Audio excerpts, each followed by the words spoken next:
So through this special presentation natin na yung Teachers Day, sana po marami tayong matulungan at ma-educate. Okay? So bakit kailangan natin ng financial education? Yes, kasi kahit wala po dito sa amin. Walang pakialam, doktor ka ba, OFW, engineer, ang dami. Marami tayong kilalang mga nag-retire na. Pero hanggang saan sila anong napala nila? Nag-retire lang. May pension. Madalas, anong bagsakan ng pension? Pang-maintenance na.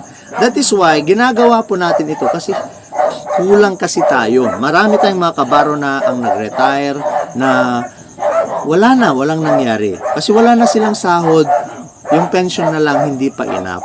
Okay? That is why, if only na mas maaga nilang nakilala si ING and financially educated sila, bago pa sila nag-retire, alam na po nila kung paano nila, ano ang ginawa nila sana sa kanilang mga kaperahan. Okay?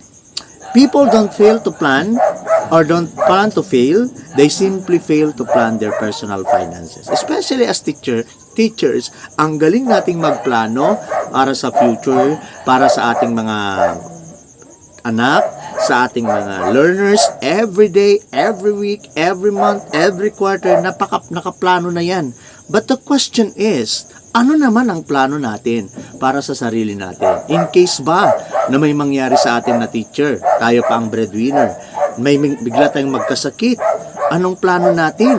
May PhilHealth naman tayo. Sapat ba yan? Na aksidente ka, mayroon ba tayong emergency or personal accident insurance na magagamit sa DepEd? Wala, di ba?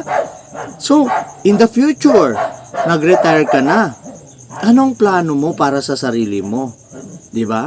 Well, sasabihin siguro ng iba, ang plano ko, yung mga anak ko, ang importante, mapag-aral ko sila, mabigyan ko sila ng pinabukasan, maging magkaroon sila ng permanent job. Yan yung plinano ko na. Sir Efren. Well, maganda lahat yan. Pero ito po, mas maganda po kung nagawa nyo yan, nakaplano kayo ng ganyan. At the same time, nakaplano rin po kayo na pagtanda ko dapat hindi ako problema ng mga anak ko.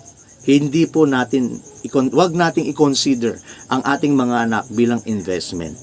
Okay? Na kaya nga sila pinag-aral ko sila, bahala na sila sa pagtanda ko. Wag kong ganon. Ay, alisin natin, baguhin po natin yung mindset na yan. Pag-aralin natin sila, bigyan natin sila ng magandang kinabukasan dahil obligasyon natin. At dapat, wag nating hayaan na pagtanda natin, sila naman ang mag-aalaga at bubuhay sa atin. Okay? Dapat, yung meron tayong passive income. Maliban sa retirement mo, sa pension mo, meron kang additional passive income nang hindi ka magiging problema ng mga anak mo or mga apo mo.